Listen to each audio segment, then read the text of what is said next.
Hi, Tony from all the remote things back again with you today. I have the absolute pleasure. I've been waiting to do this for some time. This is my great friend, Renee Troughton. How are you, Renee? Whoop, whoop. I'm good. How you going, Tony? Yeah, fantastic. And I'll do a little woo woo as well. It's so good to have you on. Renee, please introduce yourself for everybody. I could do it for you because I know you so well, but I much prefer to hear the author's version. Hi everybody. I'm Renee. My spirit animal, maybe I think it's chameleon. I got told today that I'm actually a friendly village dragon. I was going to say So, I would have suspected dragon might be the right one, but anyway, we'll continue on. I mean, I'm currently the enterprise agile lead at Judo Bank in Australia. It's a no longer startup. I guess it's a scale-up bank. We're a relationship bank for SME customers. We're very different because we want to focus on relationships. But aside from that, as a day job, I've been in the agile space for 2 decades now, which feels like a very, very long time. I love it still. I love everything about trying to connect technology and humanity together. And I sort of think about my purpose as bringing humanity back to organizations. I've had the wonderful pleasure of knowing Renee for the best part of, I like to say, Renee, now that I'm in my third decade of agility. You can steal right? Because you're in the same boat. Renee and I and myself and Craig Smith, who we had on the cast, shout out to Craig from the tours. Not only do we have our own podcast together, which is separate to this, the Agile Revolution, but we were actually agilists together in the same organization for a very long time. And you can 21 years ago. Yeah. 21 years ago, I was taking a deep breath and go, 21 years. And the reason I'm excited to get Renee on is because, Renee's been doing this a very long time on myself, but Renee's worked for some very large consulting companies, and now she's now in an enterprise agility role. Mhm. And Renee, being in an enterprise agility role, that means that you've got an opportunity to give me a view, and the people listening to this a view of some of those questions that I think a lot of people would have liked to ask. So, give me a view of what enterprise agility actually means to you, because there are a lot of people that in their title, and I don't think they know what that word actually means. Yeah, and I think there's some validity around that. If you think about the agile coach role, it was a role that was emergent over time and then somewhat defined and shaped over time. And I think we've got a number of people who have been probably doing the role for a good few years, and only now is it probably emerging into clarity about what that actually is. But for me, I think about it as effectively systems design at an organizational level. So, one way of describing my role, I sort of own our ways of working. That doesn't mean I really own it completely, though. And so, what I mean by that is I put the structure in place, uh, almost like the guardrails to deliver.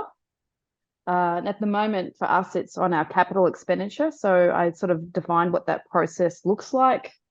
And for those of you who've been doing agile for a while, they think, well, that's just a sprint, and it's really not just a sprint for us. So it's the governing frameworks of everything around that. So not having a PMO, for example, having a value management office. Well, if we have a value management office, well, what do they actually do? How is that different from a PMO? If you look at how we're delivering, well, what does that mean with our partners? So, what of our partners do we want to have skill sets in sourcing wise, and what does that actually look like? What roles do we want to have? How much IP do we want to own? Looking at the structure of teams. So, what do we actually call our roles? Do we have scrum masters or not? So, to be clear, at Judo, we don't have scrum masters. We have what we call delivery leads, and they're like a mixture between a scrum master and a project manager. And the reason for that is that we do have a lot of partner based delivery. So, it's not all um, our own people delivering on a day to day basis. And that was a strategic direction very early on from the organization. So, how does that actually even work? So, like, what does a good team composition look like? What are those roles? I do a lot of hiring as well. And then when you think about the governance, it's sort of like, well, how do we govern this? So if we're not having steercos, what's the structure that we have in place? And so at Judo, we're set up very much around thematic organization, which is think about your core product lines, your core enablement lines from a platform perspective. That's how we're oriented, and we fund that for a year as an example. So all of that as a, funding envelope, how does that work? How's the budget of that work?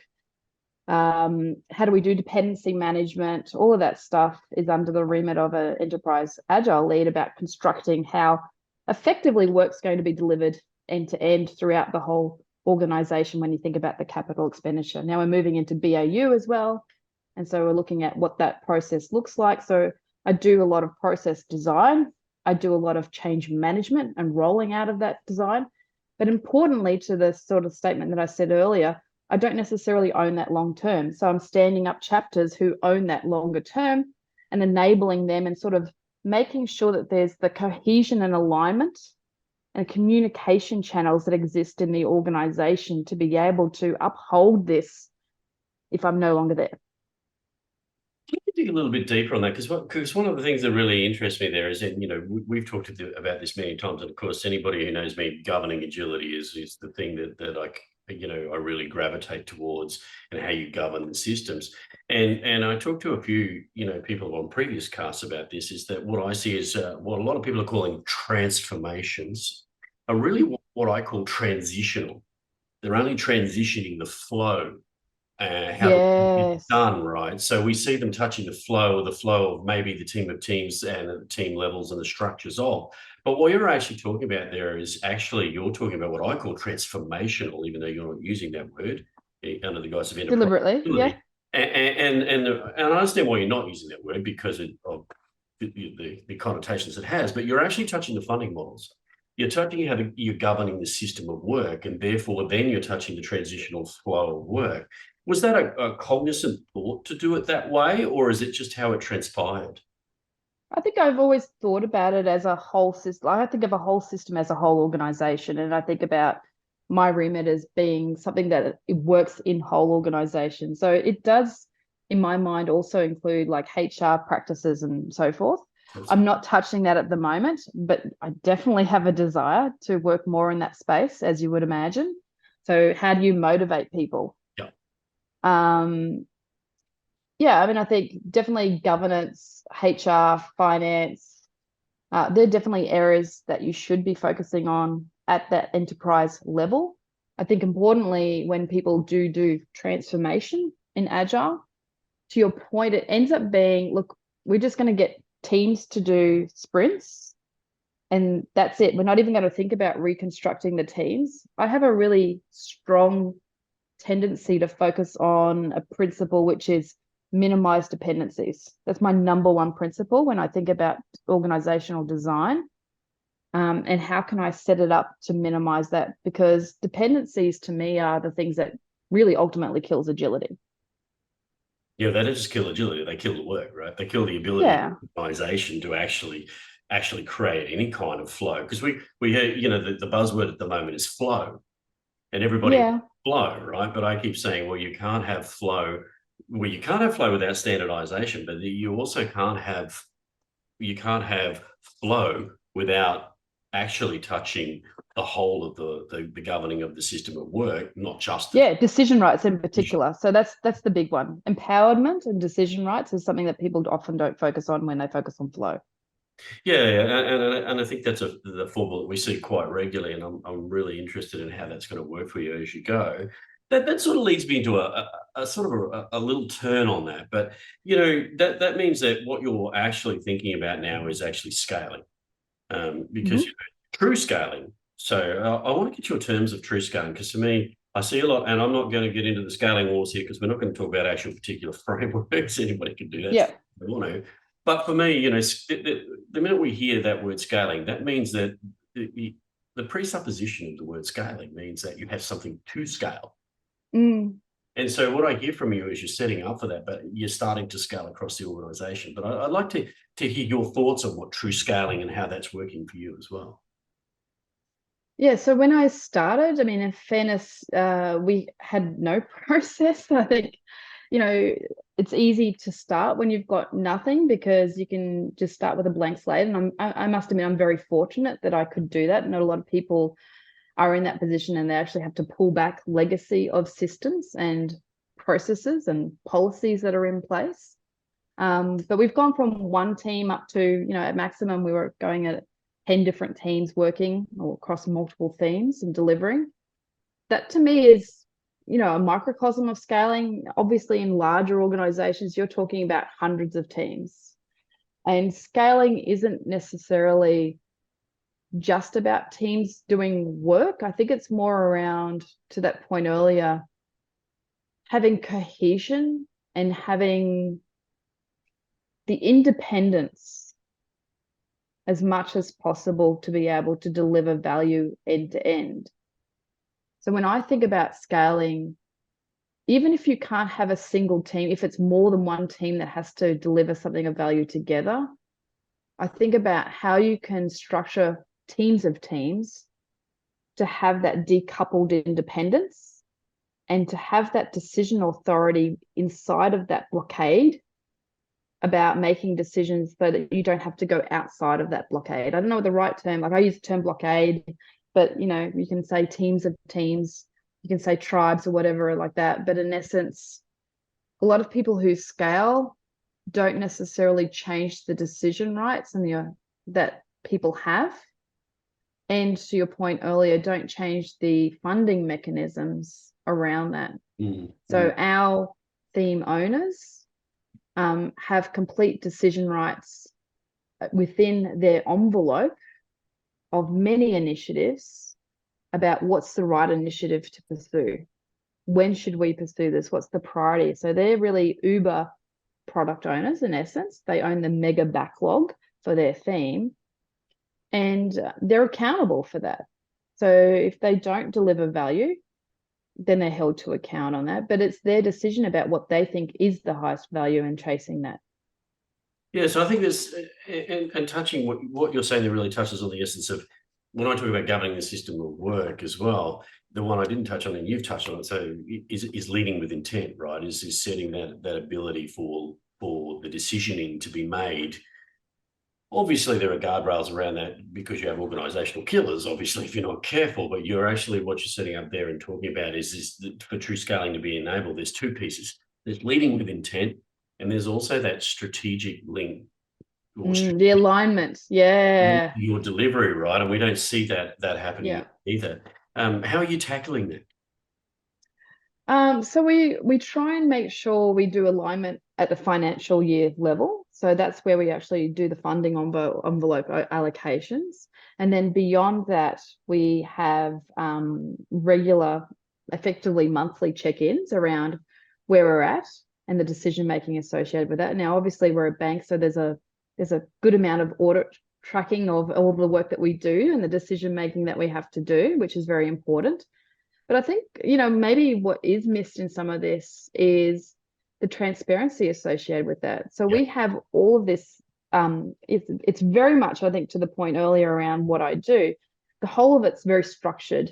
There's like one place that you can go to where you can find all the information on Confluence. There's a very consistent setup. Every single theme is set up exactly the same.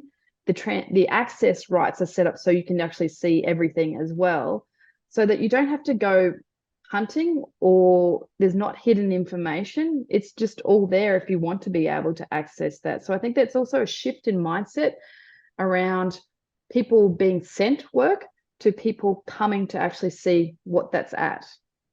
Yeah, and I think in the remote agility framework, that's something that we coalesced around, which was talking about the remote obeyer or virtual obeyer or digital obeyer, or whatever you want to call that thing.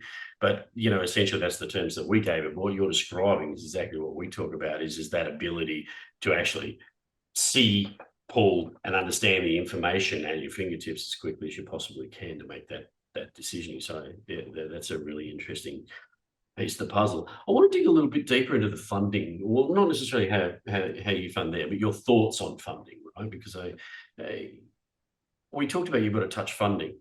And, I get a lot of people ask me, what do you mean by you got to touch funding? We get funded annually, we do this.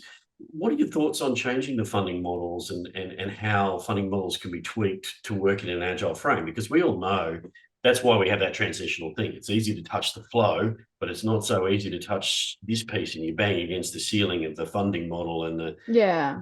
So I think one element to the point around decision rights is lowering the level of decisions around funding envelopes. So, you have a theme owner who has an envelope at itself, but inside of that, they get to choose where they want to invest that money. Which means, whilst we have a backlog defined at the start of that financial year, it often is very different by the end of the year about what we chose to deliver. And I think that's really important, because when you talk about true agility, it's the ability to adapt. You can't predict everything at the start of the year. But what you do need to demonstrate is, how do we know it's the right thing? And can you prove that? And then when we actually have delivered it, show us that you've proven that. So I think that benefits realization is super important. You can't really flip that system to a trust system until you actually provide the demonstrated outcomes that you said you were going to do, and you can actually see that runway of those outcomes. I think it's super hard. So there is a faith moment that has to exist in the organizations as you do that flip. Yeah, it's not an easy thing, is it? And sometimes I think when you tackle that funding thing is you can. I guess I use the word incremental. There's an incremental change, right? Sometimes you can go from this massive big funding bucket where you have to put in your briefs and you have to, can I please have the money, and et cetera, where you can go, okay, well, flip that on its head and just have, here's a bucket of money, you manage Yep. it, but Yep. you've got to follow X. And then you Yep. can sort of incrementally go to, okay, well, now we've been doing that for a while. Now we can go to this team-based funding and et cetera, et cetera. Thoughts on that? Yeah, so I think team-based funding is probably too low of a level. It doesn't give you enough flexibility to be able to adapt. You probably need to bring it that next level up if possible. I think at that level, you can make decisions on multiple initiatives that cross the year, which is really good. It is important, if you find, as an owner of, I guess, that budget, that you have a mechanism above that. If I don't have enough money or I've got too much money, there's a leveling mechanism. So we actually have a governance function for that. It's like, you might want a horse trade. That is a mechanism I've seen in some organizations. It's not what we do. We actually do go up to that level. We have a discussion, and then effectively we have an agreement about distribution of funds if they're being redistributed. Yeah, I think that's right. Yeah, the horse trading one, I have seen that done. That's usually reasonably mature. As is, I did say team funding.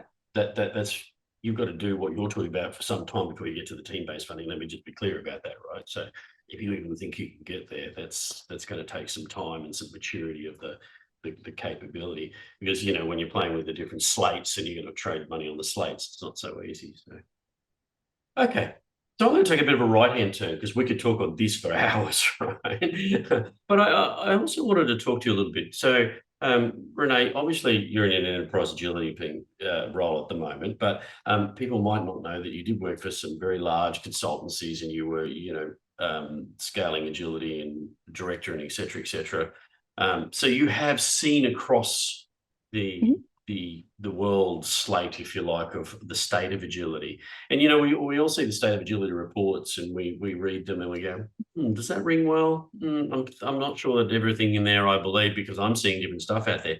I'm really interested in your take on what you're seeing the state of agility at this moment in time.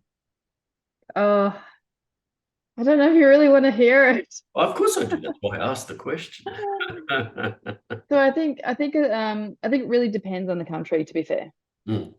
So if you look at Southeast Asia in general, and you take Australia out of that loop, I still think there's a really high demand of growth of agile in those areas. I think there's a number of organizations that still haven't heard of agile or still aren't doing agile in many Southeast Asian countries, and I think there's still appetite there to start improving. If you look at it more from an industry centric view, I think we've done banks to death, to be fair, maybe even telcos to death. I think definitely farmers a place to look out for growth of agility. So, I mean, one organization I worked with is very far along the line, but I know their counterparts are not. And so they're trying to scurry and catch up. You look at energy, I think there's still a lot of growth there. Manufacturing still has huge growth potential as well. So I think there's still areas of opportunity. If I take a step back and look at what we have done in countries that have been doing agile for a while, and I think about America, Australia, and Europe, etc. If I was to be brutally honest, I think we failed. And to be clear, I don't think that means agile is wrong or is the wrong answer. I don't think we've done the science behind what works and what doesn't work. And when I think about some of these really large, heavy transformations, I know there's some people out there that go, can you even change a 50 to 100-year-old organization? Is it even possible? I still have the hope that it is possible, but it is really hard. And the probability of success is really low. And I think the reason why it's really low, and having, to your point, being in consulting and seeing this at a very large scale, I think you can bring the senior leadership team on board, like the C-suite, etc., and they can buy into it. And I think they get it. Yep. I think you can bring the lower level of the organization along as well. I often see middle management being a struggle, and I think it's because you don't do the hard yards to get rid of enough layers as part of that transition. But what I see more often than not through a lot of transformations is people struggle to get all three of those layers going. And I think we, as a community, haven't got a really good answer for that. Why is it struggling? Why do we fail to get all three? What works? What doesn't work? How could we do that differently? If I think about where we're at in the state of agile for Australia, it's definitely on the downturn. There's huge job losses. All of this stemming, ultimately from Elon and Twitter, to be fair. Yeah. But also, to be fair, also stemming from, I'd say, lack of success, lack of seeing the results. Part of that, I think, is we have been too focused around perfection, if that makes sense, rather than pragmatism. That's going to be a weird thing to say, but I think, I tend to take a very pragmatic view. I don't tend to be, have to do everything by the book. And I tend to focus on pain points than anything else, more than anything else, than necessarily agile. So maybe we're not focusing on pain points enough. I actually think it's going to be a good thing that there's a downturn in Australia. I think it'll bring a lot of people who are Scrum Masters and coaches back onto tools as roles like delivery leads or BAs or whatever else. And because you've got so much experience in it, I think you'll be doing it right. Yes, you might be doing it what I call by stealth, which is people don't know that you're doing agile, but you're doing agile. So it'll go on. Yeah. So it'll go under the covers for a few years. Yeah. But I think it'll actually, I still think agile will be around. We might not call it agile. I tend to think of it more as, when I sort of think about what I do in the organization, I'm just trying to create high-performing teams. Yeah, I have a theory, and I don't disagree with what you're saying at all. Interestingly enough, because I've been talking about this for a while now, and I too have come from, because of the way we grew up in agile is the way I talk about it. I think we grew up in having to be pragmatic in the way that we did it, in the stealth and etc. as well, in an organization that grew into agility, right? I don't know that we failed, but I think, well, if we say fail, I think we failed as in first attempts in learning, right? And can we Exactly. yes. Can we grow from there? Yes. Babies don't stand first time. Yeah. Yeah, I think the interesting thing for me is that agile, we had agile, and then it became this, morphed into this term of business agility, and neither of those are wrong things. I'm not here to give them a hard time. But what I think is, if you look at those really successful organizations across the world that are able to pivot and adapt, they're what I call dynamically adaptive organizations. And why I coin that phrase is because they actually have agility or agile or business agility, and often they don't call it that, but they also adopt a lot of other things like dynamic teaming, governing the system of work. those, flow systems, etc. Those things that probably haven't really permeated organisations, because agile's always been the silver bullet. And I think what it is that that term, dynamically adaptive organisation, that I've coined there, is because that's what they are. They're organisations that are able to dynamically adapt to what's happening by the systems that they're using. What's your Mm. thoughts on that? I think those sorts of organizations are always going to succeed no matter what, if they've got that sort of inbuilt culture. I think the struggle for a lot of these organizations is they say they want to be like that, Yeah. but you dive into it and the growth mindset isn't there. Now, growth mindset sounds a bit fairy, but in reality, your ability to succeed is based upon how many people beyond 50% you can bring on that journey. How Mm-hmm. many are willing to do that change? And I don't feel, going back to that point of those three layers, I don't feel like we do enough around people being aware that this change is a change in your thinking, a change in your behavior. And do they actually sign up for that? I Yeah. don't feel like we are very transparent around that. To be fair, it's pushed out, which I've been guilty of, to be fair, as well. Um, I just don't know if you're a very fixed organization, if you can do anything other than push it out. Like, I think there's this really interesting tension of, to go agile, you have to be directive, um, to an extent. And there's a level of learnt helplessness that people Yeah. have in organizations. And if you push agile out, you're not addressing that learned helplessness. So that's where I think the challenges are, is like this Yeah. push versus pull, the dynamicism, getting growth mindsets, but it also being really real and practical and pragmatic rather than agile sprinkles. Yeah, I agree with you. The agile sprinkles of the cookie cutter model or some scaling model is going to save all your problems is not going to be there. It's those attributes that we've just talked about in concert. I talk about it sort of, you can't have the levers, right? But no scaling framework addresses anything that I've just talked about, to be fair. Absolutely right. Yeah, and I wasn't going to go there, but I'm glad you did. All right, let me take a little turn on that. Because I want to address something else above and beyond that. All of those things we've talked about have been affected in the last few years, and we always worked distributed and remote and etc. But we all know now that is now part of the.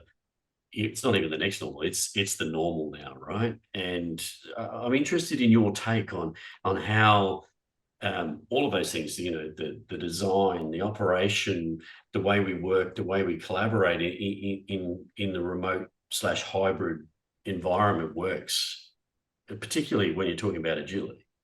Yeah, I mean, I have mixed sentimentality around this. I think pre-COVID, I was a really strong advocate for co-located teams, and I feel like I'm still a really strong advocate for it despite COVID. I did, in COVID, have a massive project that I ended up delivering, which was, 100 people trying to deliver something 80-hour weeks, which was not very sustainable in COVID. Like, you can imagine how hellish that was. I don't regret it, by the way. Like, I think this is one of those really weird things where you just go, that wasn't very agile. It's sort of like, I know, but people were mentally under huge amounts of stress. It was a project to get people out of lockdowns, so I don't regret it whatsoever. Because I think of the millions of people that actually were helped by the actual pushing on that project getting out. But we did that, just as an example, in COVID conditions. All 100 people started up the project, delivered under really tense conditions, without necessarily being co-located. I think it required a lot of rigor, to be fair, and structure in place to get that done. And it can be done. But when I think about where we're at right now, it is such a different world. I love, and I actually ended up joining judo in COVID. So I onboarded online, and I never saw my counterparts for a good 6 to 8 months, I think it was. And it was great to see them in person, go, wow, you're really tall. Um, but I think with that, when you get out of COVID, I think there's an element around, I really enjoyed working from home. I know it sounds weird. No. I don't enjoy commuting. I like being home when my kids get home from school. I like, opening the fridge and making a salad for lunch, which if I was out, I wouldn't be as good with my diet, if that makes sense. So all of those things. And I get some really focused time as well, where I don't get interrupted from people. That's really important to me. But I do fly regularly. Actually, I'm in Melbourne right now for work. I do fly regularly now, and I really relish those days, to be honest, when I'm in Melbourne, where I actually increase my social connectivity with people quite deliberately in that time. And I really relish the time that I get interrupted by people or that I interrupt people in those times. I think the new norm is going to be more this, work from home, work in the office in a more dedicated time, especially, if you're doing a big program delivery. So we're kicking off a number of really big programs at the moment. And we're saying, okay, come in these 2 days, please. Pretty, pretty, please come in these 2 days. And those 2 days are magical. They're the amount of collaboration you get there. But I think the magic that happens, and you would know this, Tony, through co-location is just the ability to see what someone and immediately ask the question. Now you can do that on Teams or Slack or whatever else, but they don't always respond, or they're all multitasking and that you don't have your full time. There's many reasons why it is way more effective in person. So I think, I think realistically, it's going to be a bit of both. I think there's going to be a lot of pressure coming forward from organizations for people to return to work, and mostly to justify real estate costs. Yeah, we're definitely on that, seeing that happening throughout the And we're already seeing, like, if you think the tech sector is leading the way in attrition of jobs, it's also leading the way in forcing people back into the office. So I think there's going to be continued increasing pressure on people. But I think what we can expect to see in reverse is that people are going to push back quite hard. And we've already seen that quite a bit. yeah. Um, Yeah, I see that it's that ability to work from anywhere, anybody, for any place in the world. It's a double-edged sword. So organisations have the ability to access people everywhere, but by the same token, their people have the access to anybody. And so if you're trying to force them back into the office, I don't think it works. I concur with what you're saying about that. So, I've spoken to a lot of organisations via this cast, obviously, and via remote AF. And some of those who've been doing it, there's a couple that really stick out in my mind who, they've been doing it a long time. And then in their words was, we were remote before it was cool. mm, And they talk about the common theme is a recharge. mm. Called it a recharge. And I think that's what it is. So, even if they are fully remote, a couple of these organizations who've been on the cast before, Automatic, Redox, they won't mind me saying that because they're on record. They even though they're fully remote, distributed across the world, they take time out to bring everybody together. Now, it might not be weekly, but they still bring everybody together for that exact moment that you just talked about. It's that recharge of actually meeting people. It's that recharge of connection. So that when they go back to that remote and hybrid sort of situation, oh, Renee, yeah, you like fishing. I know that now. I didn't know that Or before. your spirit animal is. Oh, she's the dragon. But what I think is important on that recharge, I think it's a good call out, is don't have it fully structured. Yeah, Make sure you have some unstructured time just for people to, find a new way to connect or find a new topic to connect around. yeah. And I think any of the organizations are really good at this remote stuff. Async, so that's, I know it's the great new term, but for us, there's a big difference between remote, hybrid, and async. People seem to mix the two terms, right? I Async, agree. Yeah. async gives you the ability to work well in remote and hybrid, right? Yep. But if you don't harness async in using it in the right way, then you can cause a lot of damage to the organization. And then that causes people to go, well, I don't want to work in a remote way anymore. So I think you need to address that because it's a powerful capability. Yeah. Renee, we're really close to the end of our time, unfortunately. It's been fantastic having you on. But how can people get in touch with you or talk to you more about what's going on, or even any of those things that we've been talking about? Probably the best way is just to connect via LinkedIn. So you can connect with me as Agile Renee on LinkedIn. And more than happy to have a chat, help out, answer any questions that folks have. Yeah, we'll put all the details in the comments below. I think Renee shorted herself there because she didn't mention that she has a fantastic blog that you should grab hold of as well, which is the Agile Forest. Maybe because I haven't written in it for like a year, so You've done some that's making amazing me work feel on ultra that. guilty of it. Thanks for that. And don't forget, you can find her at the Agile Revolution as well at some Well, I stage. just figured that was a no, wasn't it? Look, it's been fantastic having you on. If you're watching this and you really enjoyed this, please leave us some comments. Don't forget the old like and subscribe. Be fantastic to have you as part of the Remote AF community. Go to remoteaf.co, click the community button, join us. There's, a myriad of people and organisations talking about how we work better remote and hybrid. We'd love to have you on there. Renee, it's been fantastic having you on all the remote things today. Thank you so much. Thanks, Tony. Ah,